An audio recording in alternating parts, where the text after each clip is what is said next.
How many of you have been to a networking event and felt like you had nothing to say? What do you do then? Grab the free food and run? Make up a bunch of stuff. What if somebody's in there and they're not in a good mood and they call you on it? What happens then? Do the same thing back and then grab free food and run. Excellent. I would suggest to you that if you actually start to build your base of knowledge, then you can pick and choose when you bring that into the conversation, and people will start to hear what you have to say, right? And then the way that you have that interaction is much more confident. I'd rather have 2 quality interactions at a networking event than 6 that are like, look, I talk to people. The same way that I'd rather have 20 great connections on LinkedIn than 500 I don't know. Because those 500 I don't know do nothing for me. They utilize nothing for what I'm trying to get. But those 20 are working for me every day, and that's what I'm looking to do. Make sense? All right. So we're going to talk about building relationships. I talked about this briefly. I am a firm believer in this. Ta-da! You all may say, well, we hear the word sell yourself, and it's in common language now. We're like, I got to sell myself. I got to win.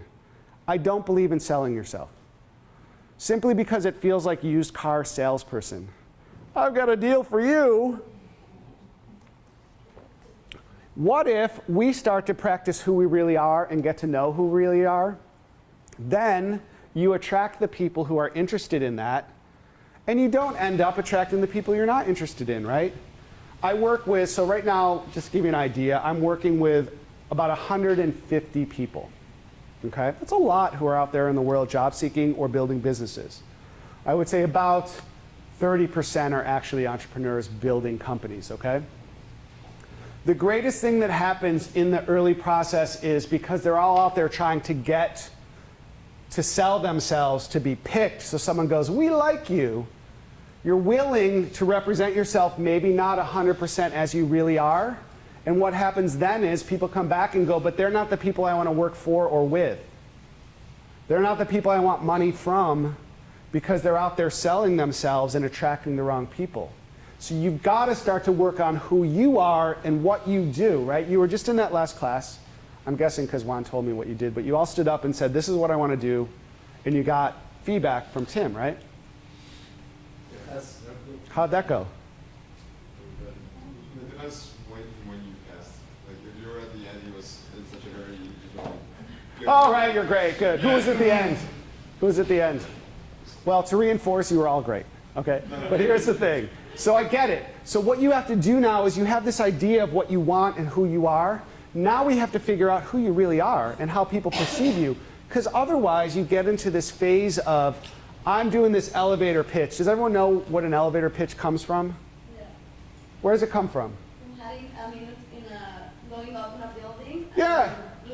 Having the CEO of the company or whoever you want to please on your side, and you have 30 seconds. Exactly. So you basically hide in an elevator till someone can give you a contract or a job. It comes from old Hollywood, which is like, I'm going to sell a script in 30 seconds, right? There is no one sitting behind a desk with a huge cigar looking at you saying you'll never work in this town again. It doesn't happen. I mean, if any of you ever encounter that, you can write a blog about it and say, Andy didn't know what he was talking about. But here's the thing.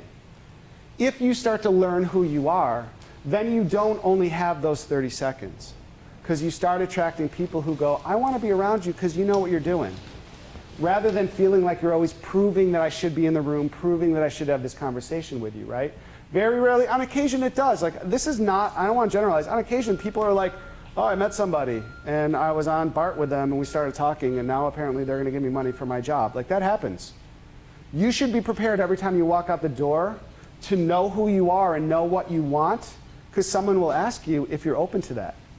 If you go to a laundromat, if you walk down the street, especially in this area, you're meeting people in tech, right? Be prepared for that. Every time you walk out the door, you should be prepared. Because if you really want this, you should be like, let's talk about this. Don't be the person that, like, you know, every time you're out, your friends are like, oh my God, stop it. Can we just have fun for one night? But remember, when you're out in the world, you have an opportunity every time you walk out the door. Am I talking too fast? No. All right, cool. Okay, here's what I know.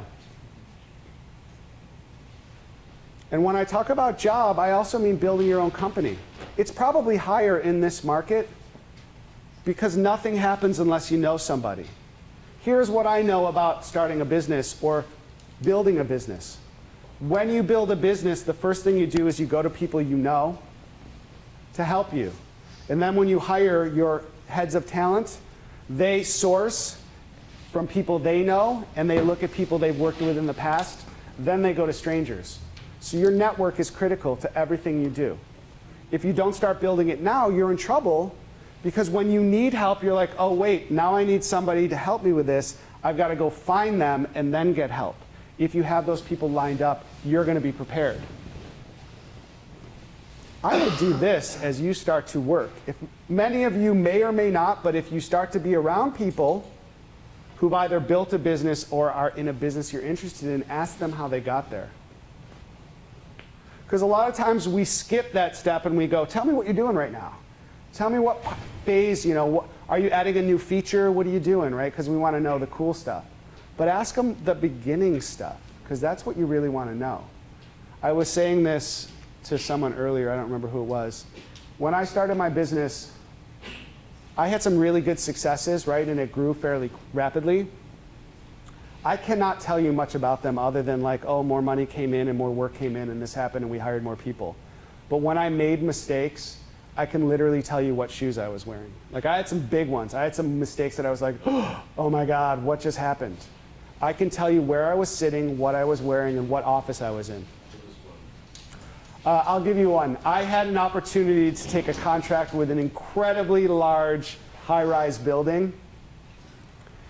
And I did not want to pay the elevator staff under the table to get my crews in and out every day, because it's a common thing in Manhattan. And I was against it at the time because I was running a business that was all about running a business for good, organic, environment, people, everything. And I was against it.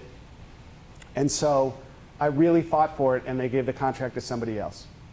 And I can tell you, I was sitting next to one of our sets of washer and dryer machines for equipment, and I was wearing black shell toe Adidas at the time, because that's what I was wearing in the office when they called me and said, we're not giving you the contract. It was a huge mistake for me because I had people that counted on me for business, and I chose not to take it because of what I thought was the right thing. Changes, right? Move forward, get another contract, build business, do whatever. It's hard to say. Could things have changed dramatically? Probably would, because I know what happened to the organization that took that.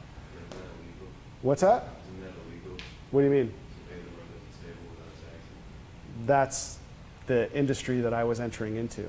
That's part of understanding the industry. So for me, I chose not to do it, right? Other companies were happy to do it. So that was a big issue for me. Happens.